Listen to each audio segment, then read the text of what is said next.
Mr. Beast, welcome to Figuring Out. I flew all the way to India just to be on this podcast. I heard this is the #1 podcast. You're like the Joe Rogan of India. I am the Raj Shamani of India. Let's just put it this way. Okay. Are you all ready? Yeah. Start the timer. What have you sacrificed in order to reach where you are? I mean, I literally sacrificed everything. How much are you spending in a year? Well over $200 million spent on content this year between the Amazon show and the main channel. Fuck. If you have to tell every YouTuber to ask themselves 3 questions, what would be those 3 questions? Step 1, is this video original? If you're driving down the road and you just see a cow, you're never going to think about that again. But if you're driving down the road and you see a cow and it's purple, you're going to look 5 times and you're never going to forget that. And I think that same logic does apply to ideas. The second thing would be, am I truly putting as much effort into this video as possible? The third question would be, what am I improving from last time? If you had a podcast, what would you do? What you really need to be focused on is like, how do I articulate better? My questions are more well-researched and I'm asking things that no other podcast has asked this person. So they feel like they're getting more value. Relentless obsession with making a better product. How much money do you make in a year?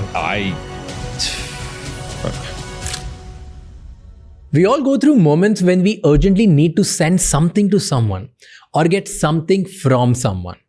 But we often don't know about quick and reliable delivery options. And we end up spending more money while still facing delays. That's where Porter's amazing 2-wheeler delivery service comes as a savior for families, businessmen, and young people. Whether you need to deliver something at your home for your parents, pick up something from a friend's place, or send an important office document to someone, Porter's 2-wheeler delivery service handles it all quickly and at a budget-friendly price. So now, deliver anything, anytime, anywhere. Delivery hai, ho jayega. Just click on the link in the description and explore Porter's delivery options today. Our today's guest is world's biggest YouTuber who has more subscribers than the population of most countries. He loves breaking records and recently broke 40 Guinness World Records while filming his new show, Beast Games. We have Mr. Beast on Figuring Out. We spoke to him about his brilliant content strategy, how anyone can grow their audience from 0 to 1 million followers. 3 very important questions which every YouTuber should ask themselves before making a video. Also, he broke down his entire business model of chocolates brand Feastables.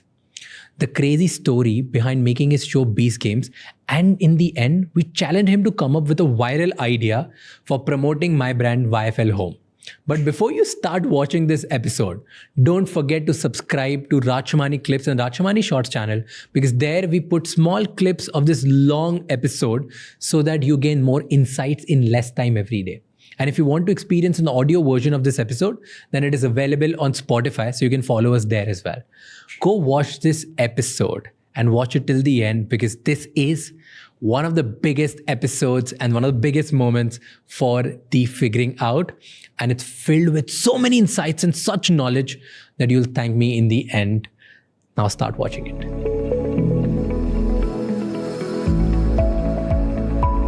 Mr. Beast, welcome to Figuring Out. I flew all the way to India just to be on this podcast. I heard this is the #1 podcast in all of India. Is that correct? Yes. You're like the Joe Rogan of India? I wouldn't like to call myself that.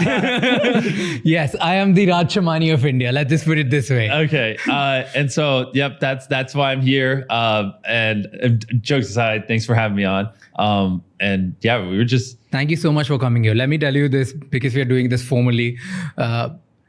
You have no idea how many videos of you being on podcasts I've seen and implemented those strategies in my team. It's insane. I mean, I appreciate the kind words. So is there anything in particular you want to talk about, or? There are so many things I want to talk about. Okay. But because I have the biggest YouTuber of the world, okay, I want to make this more a personal consultation session more than anything. Okay.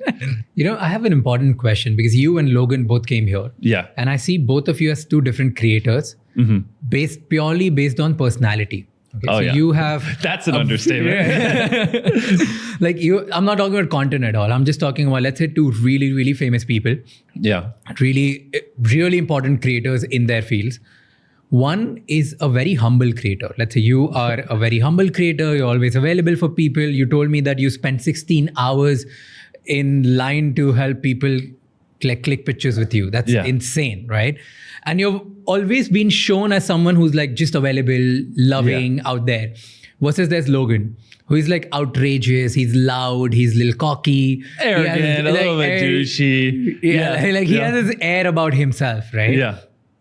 Both can be two important strategies. Which strategy works better for a creator in order to build a long-term fan following? And I'm purely talking about being strategic about it. Which is better for fan building, being a douchebag or being Mr. Nice Guy?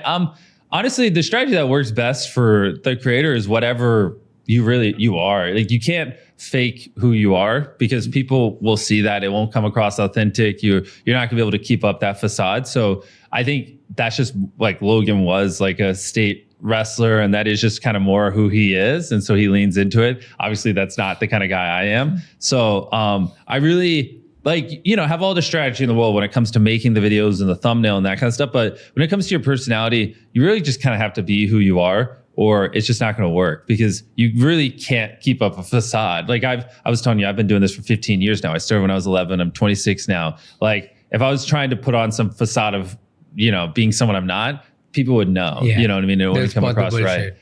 Tell me, what have you sacrificed in order to reach where you are?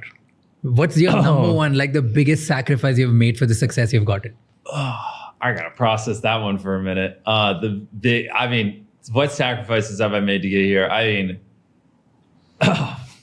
mean everything. Like, literally,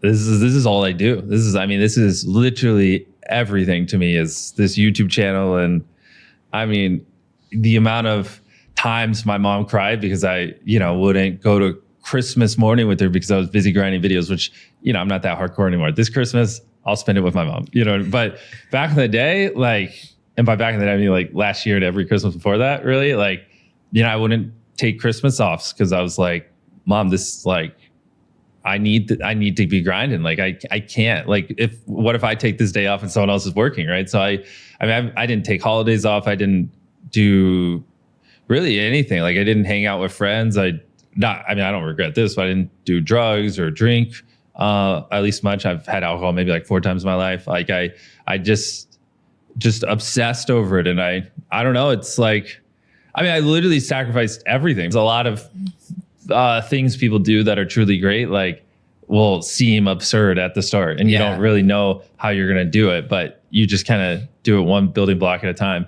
Kind of like the Amazon show. While I was napping, so I was catching up on some Z's before the podcast. I showed him episode 1 of the Amazon show. What'd you think of it? We haven't talked about it yet. We'll talk about it. It was insane. Yeah. It's crazy. I'm not even the person with game shows. Like, I enjoy your videos once in a while, but I'm not the person who will watch like every video. Yeah. I thought, how will I watch like a 40 minute episode? I don't even enjoy game shows, all of that. And I was hooked. Yeah. It's so grand. It's so good. I was telling a team, guess what do you think was the best thing about the show? What do you think I would like? You probably liked the contestants, right? The character building. Yeah, that was one, because I was hooked. I wanted somebody to win, but that fucker turned out to be a rat. So I don't want to, there's this one guy in episode 1 where I was cheering for him. I thought he's the one who's going to hold the team together, and he turned out to be the rat, and he ended up taking the money. And I was so sad. I was like, fuck him. No. Yeah. But the best thing which I liked was the way you eliminate people. Oh shit! When we dropped him. Oh shit! That is so good. There is. I should not say this, but there's a little bit of sadistic value to it. Well, you feel so good about it. Well, it's also so there's 1,000 in episode 1 of our show. There's 1,000 towers, right? We had to build 1,000 of those, and we had to, build literally 1,000 trap doors and 1,000 pits for them to fall into, and 1,000, that first episode we spent almost $15 million on. Is that just crazy? The production? Yeah, just for the first episode. And the prizes. I don't even know if that includes the money we gave away in the first episode. Just episode 1. Fuck. Yeah, it was, I mean, like, but you could see the scale of it. I mean, it's like, It's grand. yeah. And so that's like, and I'm grateful you're uploading this podcast on December 19th. So when you guys are seeing this, that means it's out on Prime Video. But that's been basically like the last year of my life. We've been working on that. And it's like, because the next one thing I've really wanted to do is like be able to, YouTube videos, they start, you build like characters, and we're trying to get into storytelling, but they start and end in a 30-minute video, and you don't really get time to develop people. And like, did you see our videos where we got like the 100 people ages 1 through 100 and put them in cubes? Don't worry about well, just in a lot of our newer videos on YouTube, we've been trying to focus on storytelling and character building, but it's hard to like build them up and then so I've really wanted to do a streaming show so we could like flex our creative muscles and show like, hey, you know, it's not that we don't know how to tell great stories and we build characters and do these like things. It's just like, that's not what works on YouTube, but that obviously is what works on streaming. So let's do it. And so like to be able to, because we've already filmed it all, obviously we like to do 10 episodes and like build these people up throughout 10 episodes and have these like seeds we plant and like be able to, I mean, it's just like, it's a whole different ball game than YouTube, and I loved it. And I'm like so fucking excited for people to be able to watch it. Like, I'm excited. Yeah. And I think one thing which like stands out in this is a grand level that's crazy. It does even. Second is you can see it in any language. Like you don't need a specific language to understand what's going on. Yeah. Like I can watch that in my own language and like you dubbed. Yeah. And I can get the same kind of emotions. Like the way it's shot, the sound effect, the production, grandeur. Like it's just that first episode had more cameras recording than any production in the history of anything. No production has ever used 1,100 cameras recording at the same time. 1,100 cameras. 1,100. We had miles upon miles of cables ran. We had to spend millions of dollars on server space just to hold all the footage from all the cameras, because there's 1,000 contestants, and we had a dedicated camera for all 1,000 of them.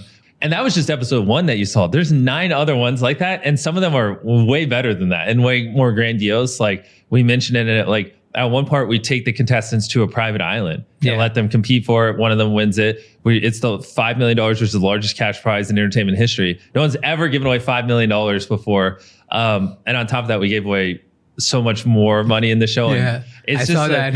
Yeah, we broke over 40 Guinness World Records, official Guinness World Records. Like I have the plaques filming that show. But who funds these things? Well, so that show, obviously Amazon paid a lot for, but I also lost a lot of money filming it because we burned through all the money Amazon gave. And I was like, nah, I want to keep making it better and better. So actually my YouTube videos, if you go on my channel right now, are actually a little cheaper than what they used to be because I have to supplement like the Prime Video show because I overspent so much on it, which is kind of funny. But I threw everything I have at it, and that's where I'm excited, man, because it's also like last year I uploaded 22 main channel videos. This Amazon show that I did is like 10 videos that are all bigger than my biggest video ever. So it's like crazy to be sitting on it, because right now as we're filming this, it's not out. When they watch this, it'll be out. But it's crazy to be sitting on this much content. I've never sat on. I'm sitting on 6 hours of Mr. Beast content, which is more than what I uploaded last year right now, just waiting to drop this show. And it like, I mean, we filmed 15 hours a day for like 45 days straight just on the Amazon show. So it also created a lot of strain on my YouTube channel because I had to film a bunch of YouTube videos, basically take 2 months off YouTube. And then right when we finished filming the Amazon show, I come back and we burned through our videos on YouTube. And now I had to, so there's like, which I haven't really been able to talk about this on podcasts, but there's like 120 days where I was like filming every single day because I had to stockpile YouTube videos so I could go film every day for Amazon. And then I had to come back and refilm for YouTube. And it was like, this was my travel schedule at one point. Like I flew to Canada, spent a couple weeks in Canada filming. Then I flew to like LA to speak at a conference. And then I flew from LA to San Francisco to speak at another conference. And I flew to Germany to launch Feastables and film a video in Germany with a bunch of creators around Feastables. Then we flew to the Netherlands did you watch our new video where we did the $1 versus $500,000 experience? No. Well, we ate dinner in a hot air balloon for a video. And then we flew to the Canary Islands to film on a submarine, which is off the coast of Africa. Then after that, we flew to Dubai to Burj ride a Khalifa. camel for $1. No, that wasn't even the Burj Khalifa. It was just to film camel for $1 and a couple other things in Dubai. Then we flew to, I believe it was Oklahoma, to help. We have a video coming up where we helped 2,000 people walk again. So there, we helped dozens of people get prosthetic legs and walk for the first time. Then I flew to Guatemala and spent 2 days there helping more people walking in. Then we flew to Ecuador, spent 2 days in Ecuador to help hundreds of people walking in. Then we flew from Ecuador to Florida to help hurricane victims, Florida to Raleigh to do the zero gravity space thing. And then from Raleigh back to Dubai, which is because the Burj Khalifa wasn't ready when I went there the first time. So I had to fly all the way back just to stand on top of the Burj Khalifa. And then after that, we flew. I mean, it was, I didn't like sleep in my own bed for like 2 months. I mean, I was just flying. Crazy. Yeah, it was like, because and before that, it was 45 to 60 days of just straight filming for the Amazon show. So it was like, at which we didn't film that in my hometown. We filmed that in Canada. So I was like, I remember coming back to my bed after all this travel, and I was just like, is this my house? I was like shocked. I was like, is this my table? This is my dog. I have a dog. How's he going? Dude, that's a lot of work. That's why you are where you are. But tell me the whole process. How do you plan this thing? This series I'm talking about, specifically the Beast Games, right? Oh boy. Like give me like step by step, how many steps are involved. Obviously you can't tell everything because it will take like 5 days.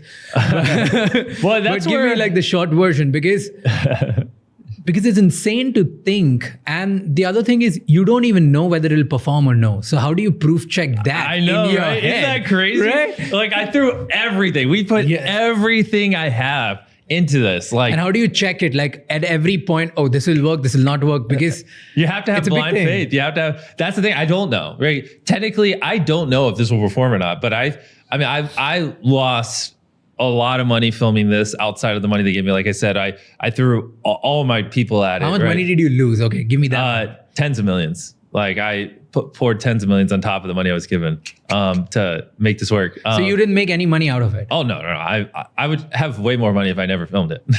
way more money.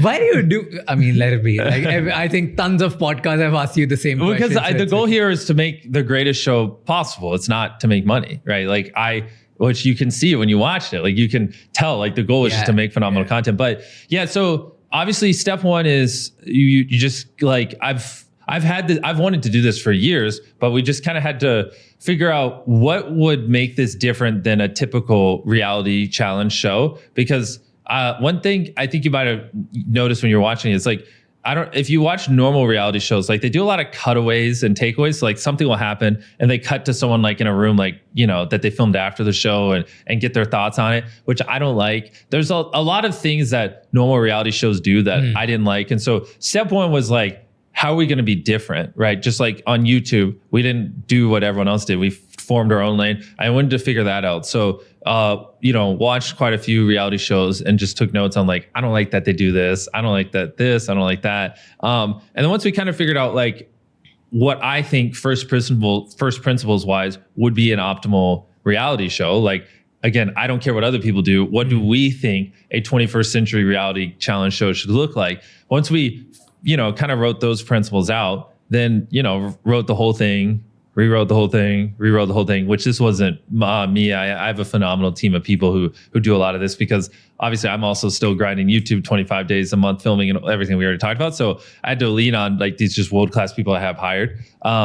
And this Did is you where hire anyone specific for the Amazon for this? Oh yeah. So we, one day on the Amazon show, like, as it was leading up to before we were filming, I walked on set. There was over 1,000 people on set. Some of them building sets, other of them writing, some of them running cables for the camera. I mean, like, it's like absurd. Like, so, but yeah, so step one is you got to write it, which I mean, we probably rewrote the show like at least 20 times. I mean, it's like, because you don't really know what's possible, right? Like, at one point I wanted to do this thing that we didn't end up doing, which is like, I wanted to go in a desert, and when we had 50 contestants, I wanted to get like 50 machine guns. So picture like 10 machine guns, and then below it, another row of 10 machine guns, another row of 10 machine guns, another row of 10 machine. So like 5 rows of 10 machine guns each.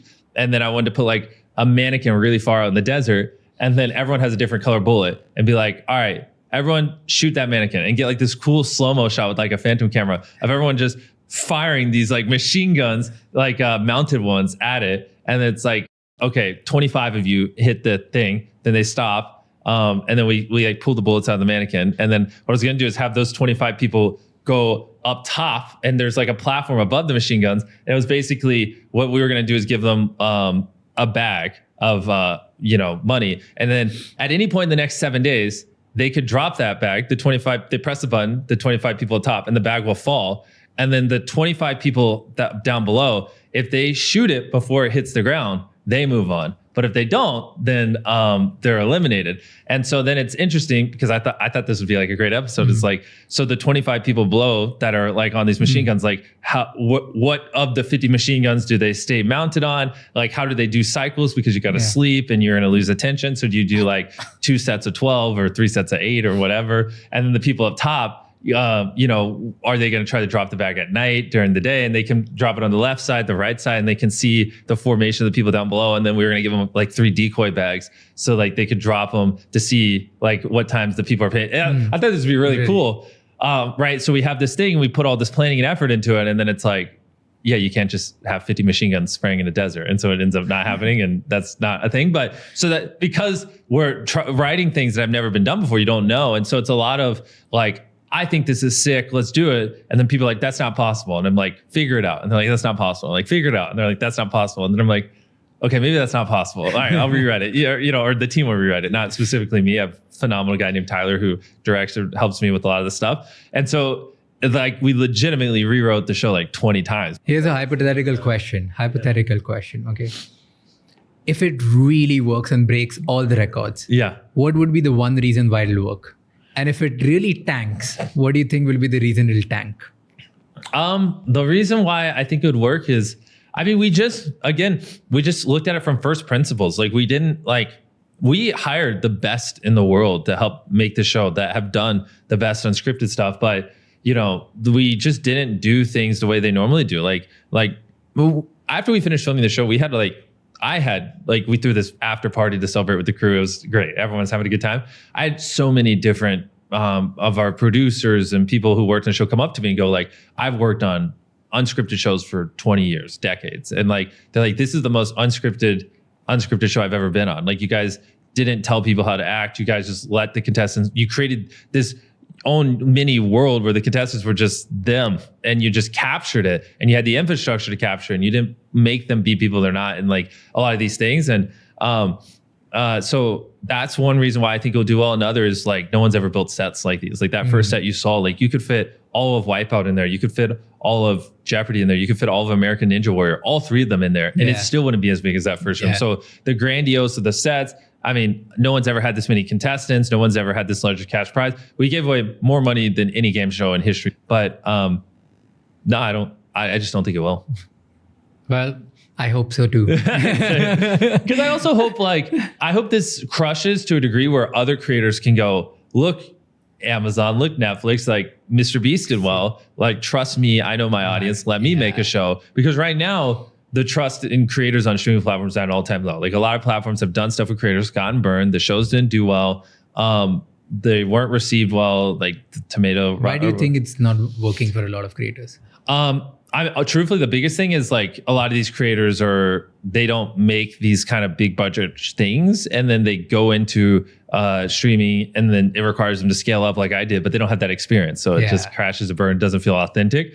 But also a lot of them were years ago. I mean, more and more creators are becoming like you have 40 employees now. Like, you know what I mean? Like, more creators are becoming entrepreneurs and like building small, medium-sized businesses. And so I actually do think there are a lot of creators now that would do well on streaming. It's just streaming platforms just need to take them serious. And I know a couple of people who, they would kill me if I named them, so I can't name. Like, I know one who did something with the streaming platform. Can't name it. He would kill me. But I was catching up with him while he was working on the show with them, and they constantly cut like jokes out and be like, that's not what our audience wants. And it's like, he'd be like confiding in me, and he'd be like, what do they mean? Like, the audience is my audience. Like, this person got good views on YouTube, but like the streaming platform was like making him dumb down his humor, making him pull certain things out. Like, they're like, the execs were kind of just like, and he wasn't really as proud of the final product as he wanted to be. And so it's not only just like getting streaming deals, but then it's also like giving the creators the liberty to like make what they know their audience wants, right? From the streaming platforms. Because like, yeah, you could, like if they gave you a deal, but then they started telling you what questions you need to ask and like, oh, you need to act this way and blah, blah. And, you know, and then you're like stuck between, well, if I don't listen to them, do I get a season 2 or not? And then you do it and the show kind of half performs because it's not. And so just like changing how that whole thing works, I think would be great, where creators could just be like, trust me, they trusted Jimmy, look what happened. And then creators get more trust so they can make better shows. Let's talk about creator economy a little. Okay. Yep. What do you think about podcast? What do you think? Is there a future? Oh, of course. I mean, look at, Joe Rogan with the election recently and him having, Trump on and JD Vance and like, being able to like, for them to go around the traditional media and just speak directly to their audience through podcasts. Like that was incredibly powerful, whether or not you agree with their political beliefs or anything. Like the fact that they could do that, right? If it wasn't for podcasts, it'll probably be higher when this comes out, but I believe the Trump interview right now is on 50 million views on Joe Rogan, right? Like how else would Trump have been able to speak to 50 million people? How else would 50 million people have been able to see like a window into his brain, which is almost what a podcast is. So no, I think it plays a very important role. And I think they're just going to keep growing. But do you think it's gotten super competitive? Well, it's the same as YouTube. Like people would say YouTube's gotten super competitive, but you were telling me you started your channel 2.5 years ago. Yeah. And you're killing it. Yeah. So, I mean, no, I think like there's just how many people are actually making great podcasts. So, no, I think podcasts are going to keep growing and becoming more and more powerful. And it's just like you're always going to want to see a window into people's brains. You know what I mean? And like, unless there's a new medium to do it, like, yeah, I just see it being more and more important, to be honest. If you had a podcast, what would you do? Like what hacks would you put out to actually grow it crazy? It's just focus on making the best content possible. Like even now, like it's funny because you listen to my old podcast, I'm so data focused and that kind of stuff. But now I just kind of like look at ideas and I'm just like, is this objectively a good video that people want to watch? And when we write the videos, I'm just like, is this good content that people want to watch? Like it's more just focused on, it's always been focused on make the best video possible, but even more hardcore now than ever. And it's, there really is no, like if you wanted to be a top podcaster, you can do these little gimmicks or things or whatever, but what you really need to be focused on is like, how do I articulate better? How do I make sure there's not awkward moments with my guest? How do I get it where my questions are more well-researched and I'm asking things that no other podcast has asked this person, so they feel like they're getting more value listening to this and all these other things, which I wouldn't call growth strategies or hacks. I would just call like relentless obsession with making a better product. Here's my dilemma as a creator. And Okay. this I'm asking personally, and I'm sure a lot of creators have the same thing, right? Yep. So when I am, let's say, making the podcast with you or with anyone, right? Yep. I'm thinking about how do I make the best? Yep. But the way I think or the knowledge I have or the kind of stuff I'm going through in my life, best for me would not resonate with a lot of audience. Okay. So like the questions which I would ask would be so subjective to just me. But I did say make the best podcast possible for you. I just said make the best podcast possible. So how do you actually pinpoint that difference? Like this is the question which maybe the audience wants to know. Yeah. And this is the question which you want to know. And I'll give you an example if you want. Yeah. Okay. Go for So it. let's say I know for a fact that the moment if I ask you a question that how much money did you spend in making this show, this Yeah. particular clip will fly. Yeah. Like this will turn out to a reel or a TikTok and it'll just go everywhere and it'll Smart. become a headline. Yep. Like I know this, right? So for audience, this question is important. But for me, like probably the most important question is, should I and other creators stick to Hindi and just create content in our local language Yeah. or try to go global? Like both of these questions are really important, Yeah. but one has such a small audience and the other has such a big audience. Which one do you ask? See, that's where, and this is going to be an answer you might not expect. I would say if you're having to choose between, here's a question that I think people would be interested in, do really well, and then here's a question that I would be interested in but don't think do really well, my answer would be come up with more questions and find one that you're interested in and would do well, right? Like, that's just kind of my 2 cents, right? Like, because it's like with ideas, we kind of had the same thing in the past where it's like, these are our videos that would do really well, but I like just don't want to film, or I don't think make me look good. And then these are videos that I think would make me look good, or I'd like to film, but they don't do well. And the answer was always, okay, stop being lazy, come up with more ideas. You know what I mean? Like, okay, how many ideas are you sitting on? 50? Well, come up with 500, come up with 5,000. Eventually you'll find an idea that is both viral, that you want to do, that fits whatever you're trying to hit. And Okay, talking about creators, what are the top 3 ideas you have for somebody who's watching this and wants to pursue content creation as a career?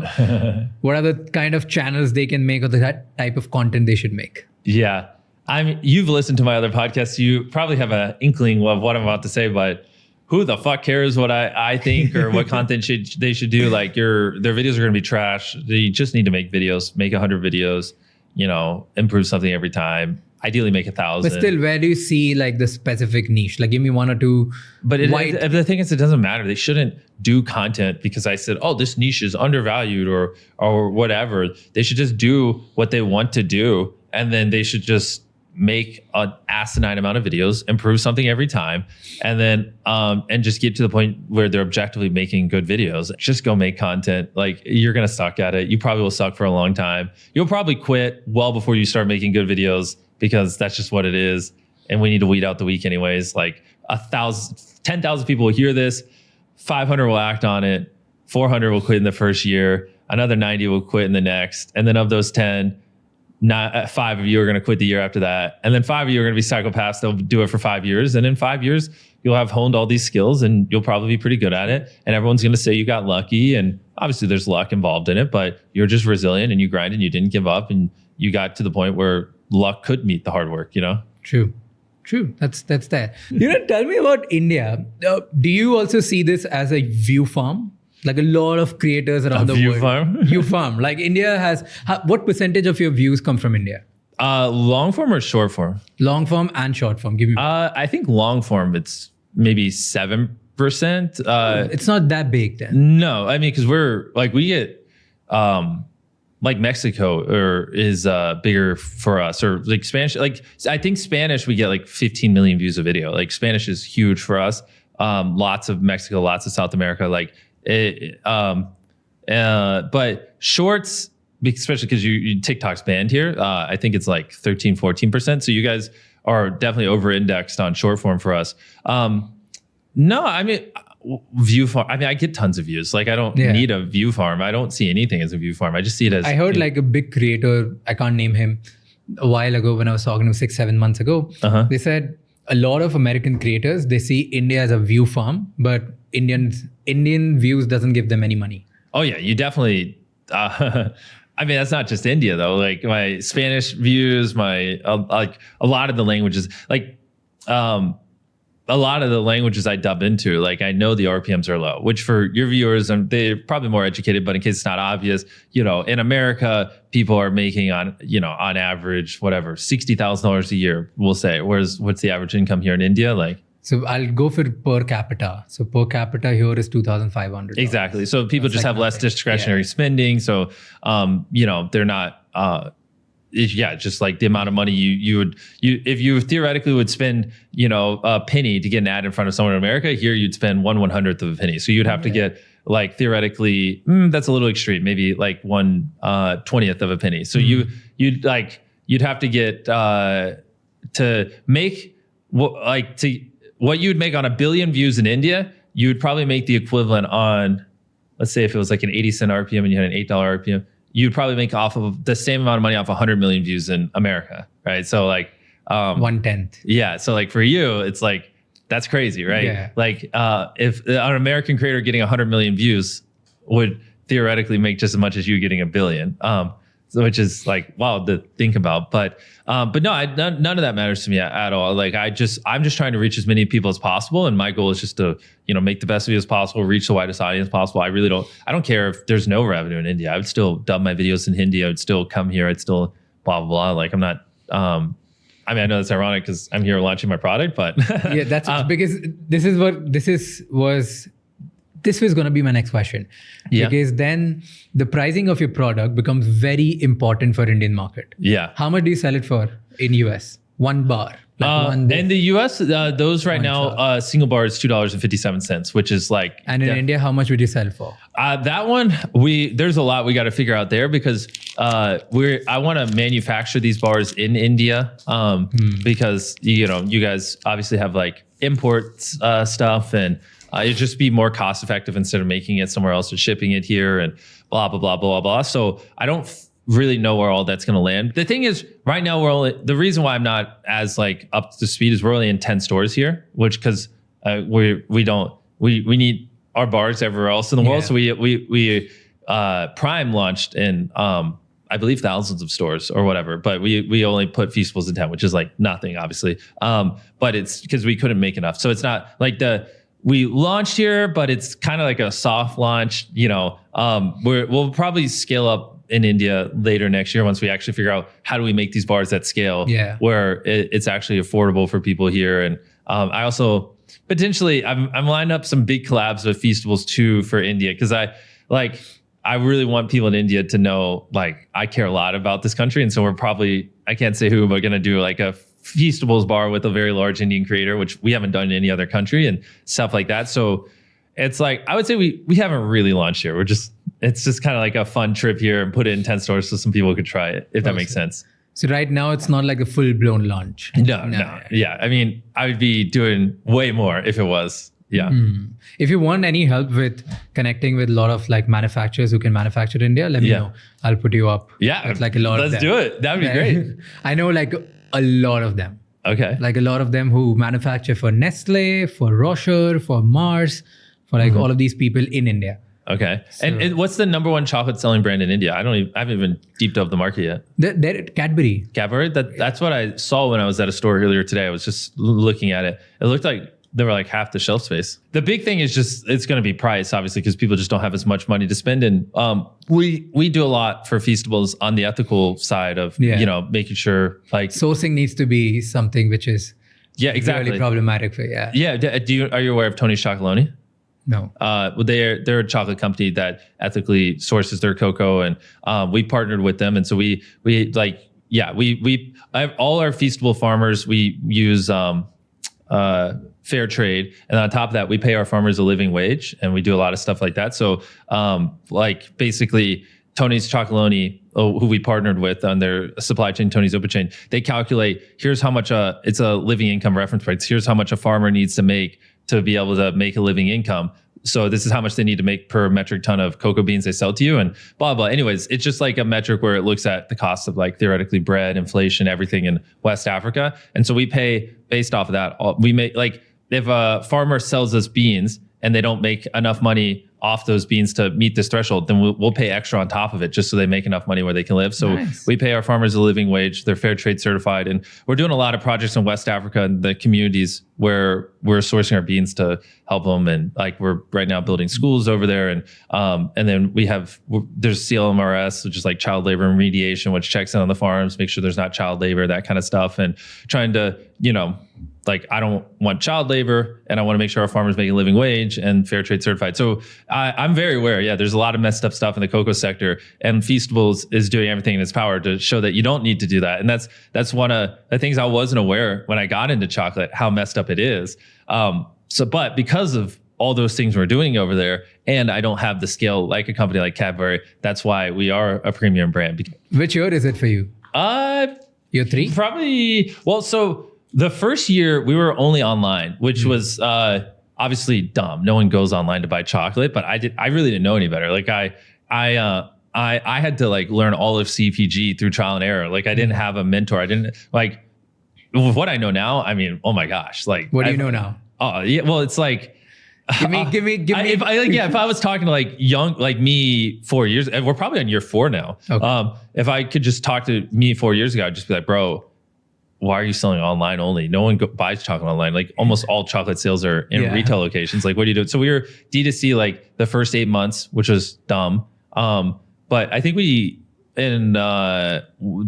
sold like 20 million online though, like just chocolate, which who does that? That was crazy. I saw a short I saw a short video. Some creator were explaining that Mr. Beast did $22 million on sales based on traffic of your website. In a year? Yeah. For Feastables or merch? Or? Feastables, first year. Yeah, that's probably right, because that was the only way to buy it. And we did like the golden ticket stuff and things like that. Somewhere around there. I've just done everything in my power to educate myself on every little thing, because, that way I know what's going on in supply chain, et cetera. But so I wish I knew a lot of that sooner too, because it just would have been better to set it up like this at the start and that kind of things. But yeah, it's just also a lot of, I don't know, like we had to reformulate the bars because like our first one, people just didn't like the flavor and the repeat purchase rate wasn't there. And so like having to, these cartons. So here, I'll show you. Like there used to be a thing where if you grabbed one of these bars, right, like this, see how the other ones slide forward? Yeah. And our first iteration of Feastables, when these slid forward like that, they would all fall out of the box. And so we had a major problem where packaging problem. Yeah, where it was a cardboard box engineering problem where I walked in a Walmart one time, right, and there's like the chocolate aisle in Walmarts in America are massive. We're talking like 100 feet wide. Yeah. Like there's so many chocolate products on there. I counted every single broken bar in the entire chocolate aisle. There's 74 broken bars across the entire chocolate aisle that we were 1% of. And 72 of the 74 broken bars were Feastables. We were like 95% of breakage, but we were only 1% of the shelf space. And it's because we didn't engineer our boxes properly. And so when you grabbed bars, the others would lean forward and sometimes it would cause the box to tip. Yeah. And then the compound on that is like our bars now, we have these like ridges on them. So like, they have these natural break points where it's not as extreme. So like if you snap this bar right here on a break point, it's still fine. Like the bar looks fine. Even when you open it, it doesn't destroy the consumer experience. I mean, I prefer it not, but before we didn't have these break points. So it was basically like the bar was just a giant pane of glass. So when it fell like this, it would shatter. Yeah. And so then there's like, then it would all come down here. And then, so it was bad, like really, really bad. So we fucked up on the box. We now do cold seal on the things here so we can get it closer to the bar. So the wrapper is way tighter. We used to do heat seals on our manufacturing lines. So because of that, you don't want to melt the chocolate. So you had to have more space between the chocolate and the seal, which gave it more wiggle room, which made it way more prone to breaking. So we switched to cold seal. So now the wrapper's tighter, so it hugs it better. So it's way less prone to breaking. We also made the bar a little bit thicker, so it's a little more durable. So like, I mean, I messed up in every way imaginable. Like the box. So all of these things you learned on the way. Yeah, exactly. Like the box was not engineered correctly. The bar was too breakable. The packaging was not tight enough, and we didn't have the machinery, so we had to like completely switch that to where we could. And I didn't know the difference between hot seal and cold seal. I just was like, oh, everyone just seals it the same way. No, it's like that's why our wrappers weren't tight enough, and so we had to switch to that. And I mean, I could go on and on and on. I mean, it was just even like the way the branding looked. Like even these are. It's funny. Here's a great case study. Look at the difference between these two boxes. I assume that camera over there can see it. Notice how like see how this orange strip down here is small and this red one's bigger. So this is a newer Feastables box. This one's probably whatever, like 4 or 5 months old.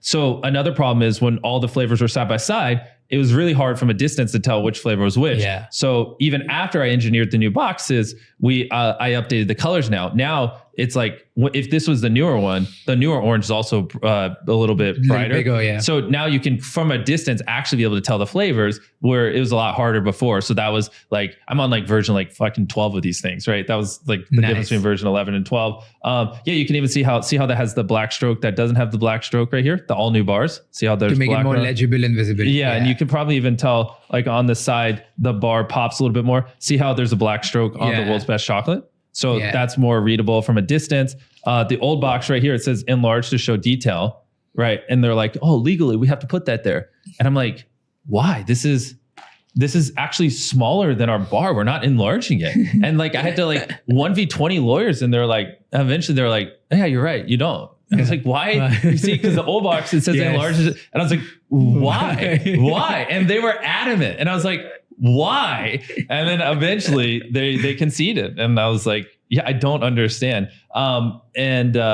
you can look at the top here, see how it says Milk Crunch. I mean, and then it used to say 10 bars on the left. This is an old thing we used to do because when we were D2C, you'd buy the carton. Yeah. But in retail, no one's buying the carton. So this 10 bars is irrelevant. And I want people to more focus on the product. So I got rid of those words there. I mean, I have obsessed over every little thing on these bars, every little, here's another thing, right?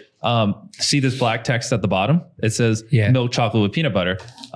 So that's because this is an older box. And the new one, it's not there. Well, the new one, it's on the bottom here because you don't need to put it on the front, and it just looks way more appealing without it there. Like this, that just looks ugly there. Yeah. I don't like it. So I moved it to the bottom. Now you're focused because it says Milk Crunch here and it's clearly chocolate. You don't need to write it right there. And so, I mean, I've obsessed over every little thing from like the divots on the bars to the like ratio of peanut butter inside the bars to the packaging. I mean, it's just been continuous improvement and through just brute force and trial and error. And if I could go back in time and just like tell all of these things. Oh, I mean, it would be because like switching the bars from like these glass pane things in these boxes, like these are things where like I have to shut down production and like literally halt everything for 8 months. Even little things like stories I've never told. Like I wanted to do like we at one point made like cookies, like just Feastables cookies. I was just curious to see how they would do. They were received pretty well. This was back before I was like super involved and knew every little thing going on in the weeds. And I was just like, here, let's just try some. Like we made like these gluten-free cookies. Nothing too crazy.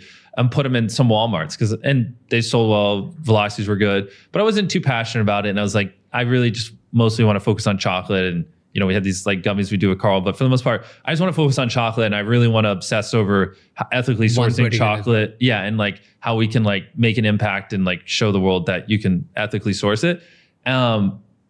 And so then I was like, don't worry, let's just kill the cookies thing. We ended up losing like $5 million on like this little trial thing we were doing for the cookies. And it's like these little things, man, because you're like a startup and we're like, and I didn't have much experience and I wasn't as like in depth in like running everything. And I was just like, this is fucking crazy, man. But that's an important lesson for all the creators who are trying to make their products. Yeah. That they really need to be hands-on.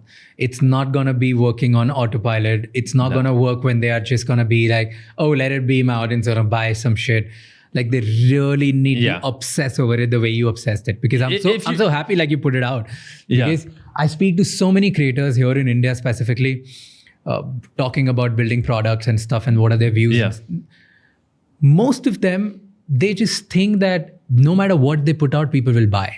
Even if they're putting out like that. But will they buy it two times, 3 times, 4 times? Exactly, that's the one. Like they won't be able to build a business out of it. Selling something one time is not a business. That is just I don't know. It's money. That's just but a business is getting someone to buy something 10 times a year for the next 10 years. Yeah. That's a business, which agreed, they're not. But the thing is, I own Feastables. And so that's where it's different. Like I would advise most creators just partner with some. Like if you wanted to launch candy, go partner with Ferraro, and just like do candy with them and let them handle this logistics, supply chain, manufacturing, finance, distribution, et cetera. And you just market it, right? And just get like a fucking 20% off the top royalty deal. That's what I think most creators should do. Like they shouldn't run the business because agreed, like they'll never, like most creator businesses are just going to go up, to sell one, and then the repeat purchase rate's not going to be there. And then they'll just end up shutting it down within 95% of creator brands right now, 5 years from now will not exist. And then, but you have to think of the opportunity cost for the creator, because imagine an inverse scenario where instead of launching promoting popcorn a bunch, promoting for 2 years, and then realizing, oh, this isn't working out, and then slowly shutting it down over the next 2 years, and you essentially net nothing because it's very hard to be a profitable company. Yeah. Now imagine that where you basically, best case scenario, it's a wash. Let's say they don't lose any money. Versus one where instead of promoting the popcorn, they're doing brand deals. And it's like someone who's getting $50,000 a brand deal and they do brand deal over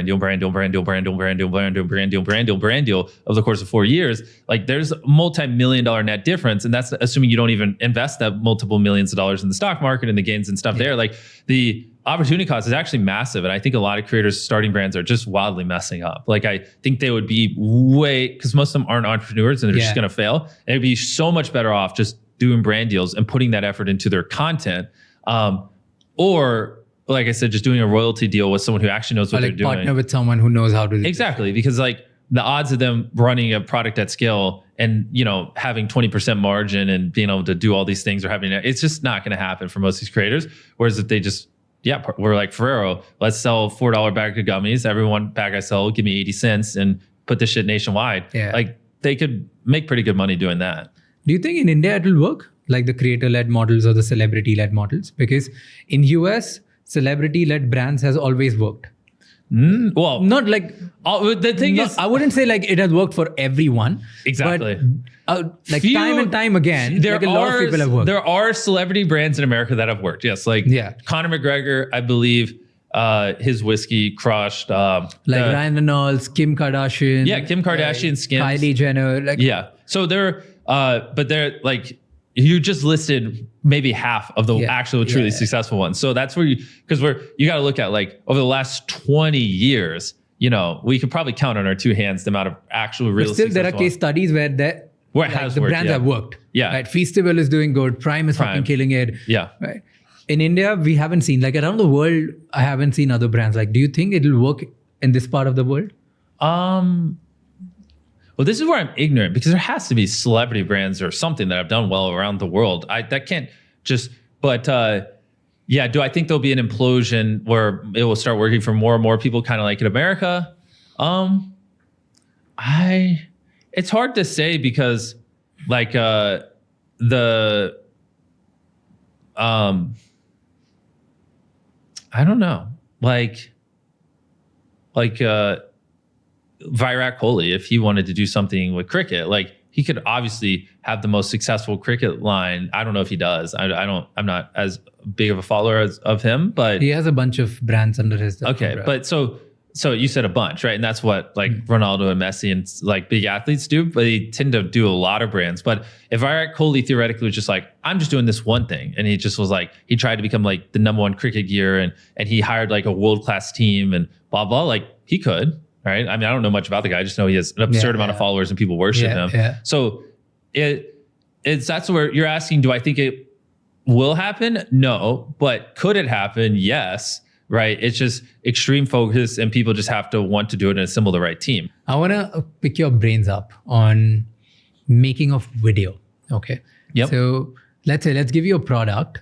Okay. And how would you promote and how would you think about marketing this particular product?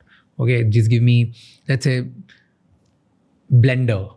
A blender? A blender. Like, that's an easy one because there was actually a viral blender back in the day that I think Blendec. Like they just blended like all the iPhones exactly, and everything. Yeah. They had a series called Lil Blend. So I mean, honestly, I would just bring back a modern version of that and like. What would you do? Give me. I mean, literally, like I think they did it back in the day and it worked really well. Me and you both know about this blender from 10 years ago. So clearly it worked. I remember their blender was so good, they would put an iPhone in there and it'd turn it to dust. And I think But would you do the same thing again for the video to perform? Because it has already been done. Yeah, maybe not that per se, but... What would you do? Think about it. Blender. Blender. What's the product differentiation? Is it just the same blender as every other blender? It's a goddamn good blender. It's a really powerful one. Really powerful blender. So for $100, you cannot get something as powerful as this. Okay, it's the most powerful blender for $100. I mean, this. Am I famous or am I not famous? You're a creator. You're famous. Okay, then I mean, step one is I'd probably go get Gordon Ramsay to blend stuff and make a meal with it and get it associated with Gordon Ramsay. There's another YouTuber, Nick. Let's say not famous. Like, okay. Yeah. You really think on like a different level. I'm just. Well, then if I'm not famous and I just have a good blender that's not that much differentiated, then this is where it's hard because my true answer would be I would spend more time focusing on the product because marketing isn't what builds a system. I mean, maybe I can't say that definitively, but majority of the time, it's not the marketing that's going to build like for $100 for a good price, you've really made a powerful blender which doesn't lose nutrients, has like all the things which like a blender does, and is let's say +2 version of like a normal blender. I'm trying to put like constraints and trying to think about how can you make a differentiated version of Yeah, this well, just let's through think. videos. What does a blender do? So it just like crush. smoothies, Yeah, juices, help you make food, Yeah, I mean, gravies, what else? what inherently at first principles, it just a blade that spins really fast and just transforms things, right? That's the most first principle way of looking at a blender. So, I mean, yeah, it's hard. I mean, some of the first things jumping in my mind are, but no, that's not viral. I got to think of how would we make this viral. I mean, another thing, again, this is where if we're just purely thinking marketing, right? We're not talking about product. Like, here's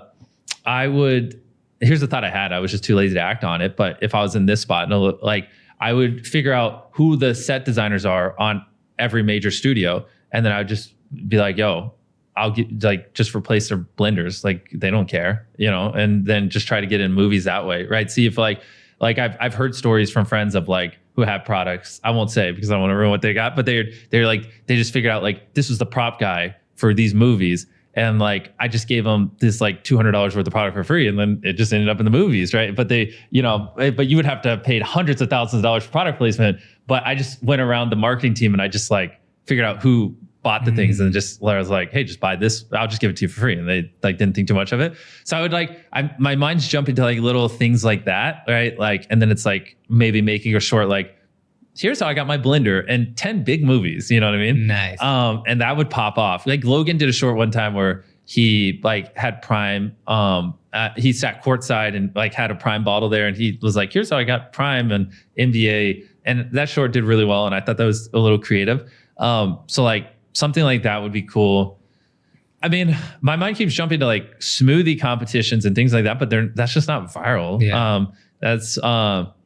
So I mean, it's all in the constraints of like, what are you doing, right? Because like for me, I can make it interesting in my videos. Like when I'm doing like an experiment video, did you see that video where we like put a train in a pit and we we lit 100,000 fireworks in a house? So then like the third bit could be making a giant version of the blender and putting a car in it, right? And that would be interesting. And I'd be like, if it, this is the same spec, same everything, just enlarging. And if it can blend a car, it can blend your fucking smoothie. You know what I mean? If we're trying to portray the power of it. Sick. Yeah. I asked you this because I own a blender brand. Oh, really? I didn't even know. Yeah. Because you answered so well, like, let me gift you this. Holy shit. You know what's funny? While I was thinking, I was looking at that over there too. There you go. Thank you. That's crazy. I just got played. No. Do the grenade one. Kidding. So this is a product with me and another YouTuber. Oh, and it's $100 and it's powerful. That's funny. Bro, your audience is probably gonna be like, there's no way Jimmy's this stupid. No, there are so many differentiators, but I didn't want to put that out because I wanted to play like completely dumb and like with constraints because that would make more sense. So I wanted to gift you this. This is by one of the biggest food content creators in the country. Okay. Him and me, we partnered together because my background is business. So I handle the business side of the things, which you were explaining. Yep. And he handles the product and like marketing and doing things like that. Going into retail is a big deal because you have to bet big. You have to, like, if you were to launch in 1,000 doors and, you got to even just like we have more demand than we can sell. Yeah. Online. Good. But we want to really take it slow and we want to make sure that we get it right because product is the most important thing. Yeah. Okay, here's the last question. Okay. So tell me, like, what's your biggest fear for the future of content creation? And this for you and for every content creator. I'm not too fearful of anything for us personally. I think it's as long as I keep obsessing over making great videos and hiring the best people and reinvesting everything, like the product will just speak for itself. But in terms of the whole market, I mean, I don't know. To me, there's not much to be afraid of. Like YouTube's still growing year over year. I don't see it slowing down anytime soon. I think like the monetization possibilities for creators are only getting better and better. And there's never been a better time to be a creator. Do you think this AI and all of this shit is not scary?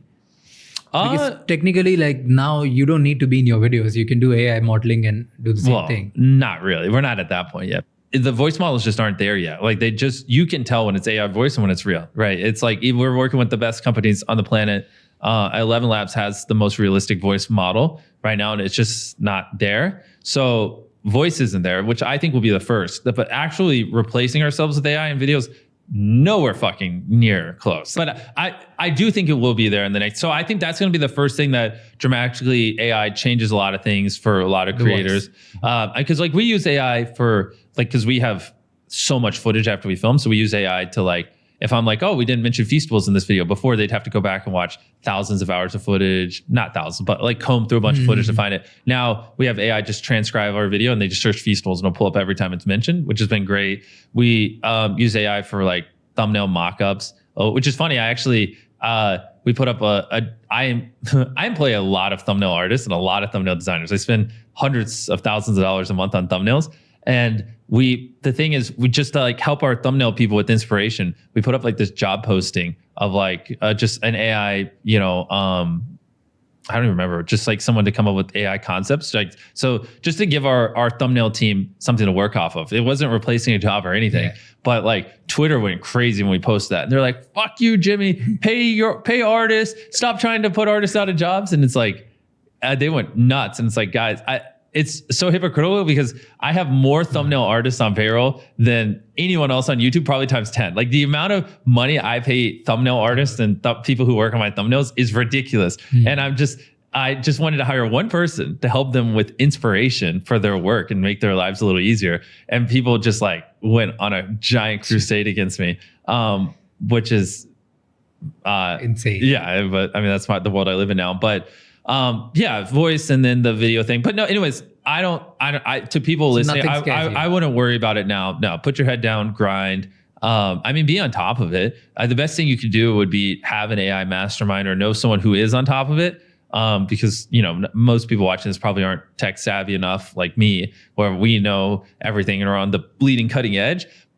But if you're not, just know someone who is, you know what I mean? So you're not too caught off guard and you can see things 3-6 months out, and you don't want to find out like AI voice is replacing real voice like a year later. Like you found out I'm using audio tracks a year later. You want to find out 3 months before it happens, not a year after it happened. So as long as you're in that position and you're surrounding yourself with the people who can keep you informed, I think you'll be fine.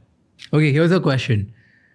If you have to tell every YouTuber around the planet, to ask themselves 3 questions before they make a video or even start thinking about a video, what would be those 3 questions?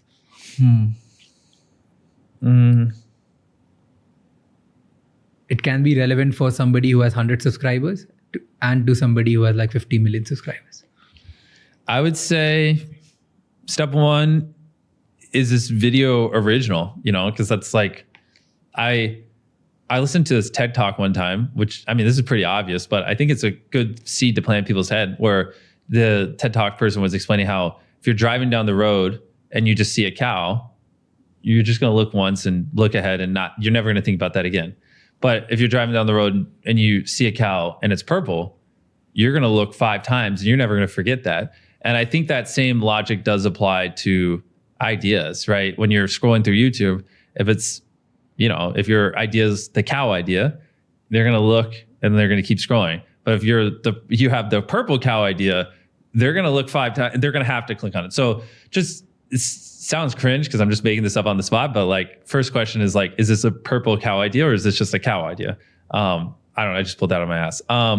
The second thing would be, am I truly putting as much effort into this video as possible? Like a video can always be better. You know what I mean? And like, I don't know, I'm a firm believer it's much easier to get 1 million views on one video than 10,000 views on 100 videos. You know what I mean? And so like, are you making that 1 million view video, or this is if your goal is to like be as big as possible or whatever. If you're just trying to have fun, then who cares? Ignore everything I'm saying. But like, is that 1 million view video? Is this that, or is this like just another drop in the bucket, 10,000? That's not going to move the needle. And then the third question would be, what am I improving from last time? Because I'm a big believer, like, to be the best, it's just like, you're making, at the start, you're making 10% improvements, then you're making 5% improvements, then 1% improvements every video, then 0.5%, then 0.1%, then 0.001%, but they just keep stacking. Just a never ending thirst for learning. And like, what did I improve this video? What am I learning this video? Because that every time you learn something, if you're truly on like the mindset of, I'm going to do this for the next 20 years, I don't think YouTube's going to go anywhere, then learning something is going to pay off insurmountable dividends, because now you get to apply that knowledge for the next 20 years, you know? So always be learning, always be improving. So what am I improving would be the third question. Good. I think even though you just made it up, it sounded wise. Yeah. So what do you think about my purple cow analogy? I actually... It's a Seth Godin thing, right? Like I think Seth Godin said it. I don't remember. I was just... Oh, really? Yeah. I was just like watching random TED Talks. He's one of the greatest marketers in America. Interesting. I was literally just watching random TED Talks. I don't remember anything except the purple cow analogy. Okay. I was like, that's a great way to put it. Yeah, it's a good way to put it. He's one of the big marketers there. He also wrote a book called All Marketers Are Liars. Really? It's a pretty interesting book. I love how you know everything about him. I'm just like, yeah, he said something about a purple cow. Yeah. Okay, how much money do you make in a year? Oh, like $5, maybe. Yeah, 10. sure. Yeah. But no, like what do you... On a good like year, you keep maybe. reinvesting everything, right? Yeah. So... Yeah. Well, I mean, I could tell you like, obviously I can't say how much we do in revenue, but I could tell you like now we're probably spending $3 million on average a main channel video. Plus obviously you have millions of dollars a month in employees and overhead and, you know, all this other stuff. So, I mean, how much are you spending in a year? On YouTube videos this year, plus salaries, plus overhead. Yeah. On content this year, I'll just across everything from TikTok, because we have a big TikTok. We do a lot of shorts. So it's not even just long form anymore. We do really big shorts. Like some shorts I'm spending 6 figures on now. And like we're doing a lot now. Well over $200 million spent on content this year between the Amazon show and the main channel and all these ancillary things we're doing. Yeah, it's getting pretty crazy. Insane. $200 million you're spending. Yeah, over 200 million on content this year. I saw a post on, I think, some wealth page or some shit like that. Okay. Some page where it showed top 10 influencers, top 10 highest paid influencers of 2024, and you were number one. Yeah, Forbes just released that couple. I only know because everyone texted me it. Yeah. So is that number two? $100 million. I thought it said 85. Yeah, somewhere close. Yeah, it said 85. 85 million, yes. Well, thank you so much. Thanks for having me. Almost all my questions. I wish that we could spend more time together, but... No, but honestly, I think this is a good time for them to go watch Beast Games on Prime Video right now. They already will. They must have watched it already. Now. Thank you so much for watching this episode till the end. Please let us know in the comments, what did you like about this episode and what you didn't? What are the other topics and guests who you want to see on the episode on this podcast so that we can get them for you and provide you all the value and insights that we're already doing for you. Please comment and let us know. Also, send this episode to at least one person whose life is going to change after watching this episode and understanding this conversation. And don't forget to subscribe this channel, because the more you subscribe, the more we grow, the better and the bigger the guests we get, just like this episode. I'll see you next time. Until then, keep figuring out.